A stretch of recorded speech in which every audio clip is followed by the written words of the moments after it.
Tere tulemast Musta kassi taru lugemisse jäärad.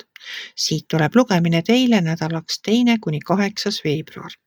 Ma olen teile siia valmis võtnud 7 kaarti ja vaatame, mis neil kaartidel teile siis selleks nädalaks öelda on. No nädala algab siin karikate kuuega ja karikate kuus räägib sellest, et on aeg teha pisikesi kingitusi. No see kingitus ei pea üldse olema materiaalne, see kingitus või see võib olla ka mõni hea sõna, tunnustamine näiteks kedagi nende heade tegude eest, laste tunnustamine, kui nad on koolis hästi hakkama saanud, kolleegide tunnustamine, kui te näete, et mõni on millegagi väga hästi hakkama saanud, midagi teeb võib-olla rohkem, kui tema ülesanded on, et selline hea sõna võib see kingitus olla või et alati on ju meeldiv, kui sind märgatakse sinu tehtud tööd ja selle eest sulle mõni hea sõna lausutakse. Aga üldiselt tundub mulle see, et teie olete enda õlule võtnud mingisuguse suure raske koorma ja te tahate seda delegeerida. Te olete selle koorma all täitsa ära väsinud. Ma ei tea, mis see koorem teil on. Ma lihtsalt mõtlen ja toon teile ühe näite, et näiteks te olete võtnud endale kohustuse hoolitseda mõne vanema haige sugulase eest. Ja te tunnetegi, et te nagu peate kõike üksi tegema.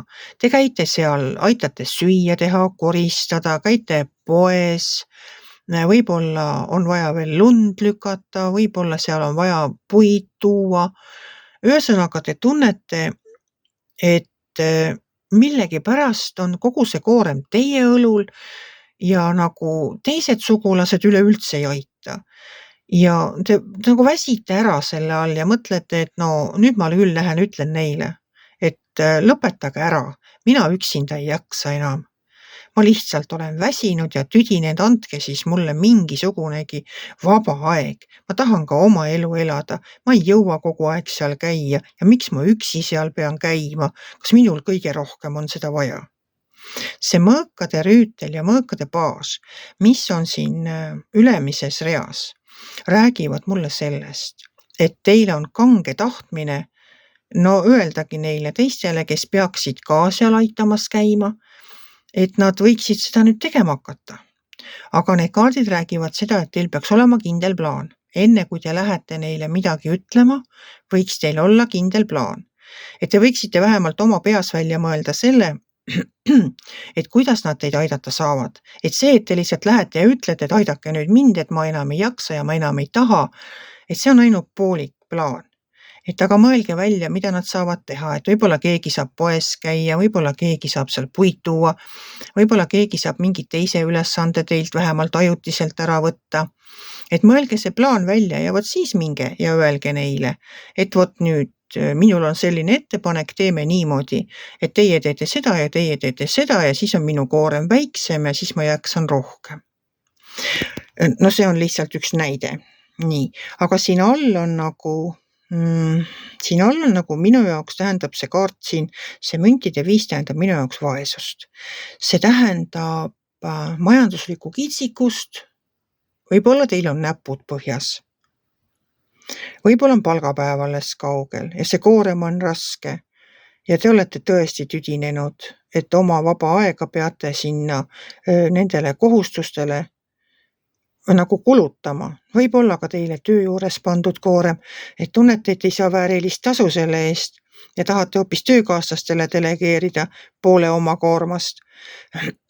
Et ka siis tuleb läbi mõelda see, et kuidas nad saavad aidata, et mitte lihtsalt öelda, et aidake, vaid ikka tuleb läbi mõelda, et teil on kindel plaan ja teil on kindel ettepanek, et vot niimoodi te saate mind aidata.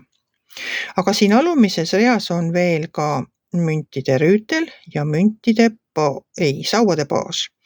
Ja sauade baas ja müntide rüütel räägib sellest, et tuleb valida õige aeg tegutsemiseks, oma plaani elluviimiseks tuleb valida õige aeg, et ajastus on väga oluline. Ja see sauade baas ütleb seda, et te saate sellega hakkama, isegi siis, kui te võib-olla peate mitu korda proovima. No see võib ka olla seotud selle ülesande või koorma delegeerimisega.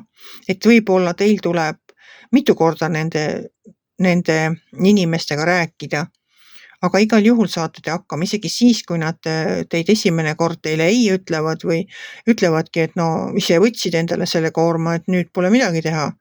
Et see on sinu koorem, ise kanna, on ju. Et proovige siis ikkagi uuesti. Et ärge andke alla. Ja kuna see väike sauade baas räägib siin, et te saate sellega suurepäraselt hakkama, isegi siis, kui te peate seda mitu korda proovima. Et siis on minu soovitus teile. Kõigepealt tehke hea plaan, delegeerige kindlasti oma koorem, kui see on teile liiga raske. Ärge andke alla. Rääkige mitu korda, kui on vaja. Ja küllap siis ka kõik hästi korda saab. Ja mina soovingi teile imelist nädalat, tarku otsuseid. Kui teile minu lugemine meeldis, ärge olge kitsi. Pange ikka like pöial üles, võite ka kommenteerida ja kohtume järgmisel nädalal.